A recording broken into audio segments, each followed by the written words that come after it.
L'Union européenne n'a pas réagi immédiatement au plan de paix américain pour le Proche-Orient présenté fin janvier. Devant les eurodéputés, le chef de la diplomatie européenne a rappelé ses doutes sur ce projet. Les réactions se poursuivent après la présentation fin janvier du plan de paix américain pour le Proche-Orient.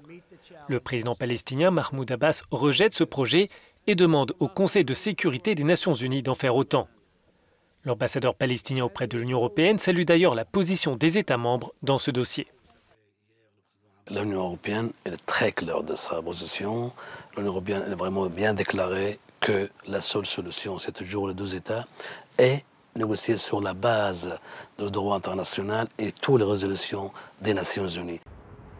Devant le Parlement européen à Strasbourg, le chef de la diplomatie de l'Union, Josep Borrell, a souligné ses doutes quant au plan américain.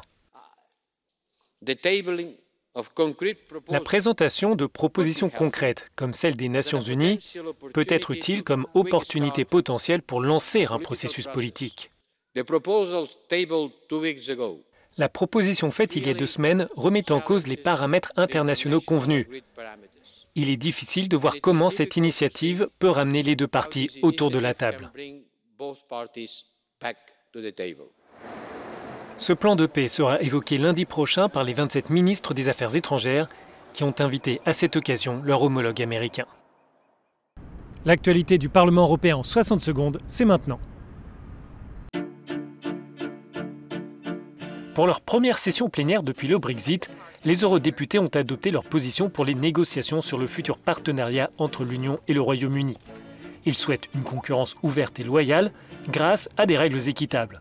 Pour ce faire, Londres devra actualiser sa réglementation en matière de normes sociales, fiscales, environnementales et devra garantir la protection des consommateurs. Le Parlement européen approuve un nouvel accord de libre-échange. L'Union européenne se rapproche cette fois du Vietnam. De nombreux députés avaient fortement critiqué ce texte pour ses faibles standards sociaux et environnementaux, mais ces réticences n'ont pas convaincu une majorité d'élus. À Strasbourg, les députés se sont aussi penchés sur le bien-être animal. Ils demandent un plan d'action pour stopper le commerce illégal d'animaux de compagnie. Le Parlement souhaite la mise en place d'un système européen obligatoire d'enregistrement des chats et des chiens et des sanctions plus strictes. Seuls 3 élus se sont prononcés contre ce texte.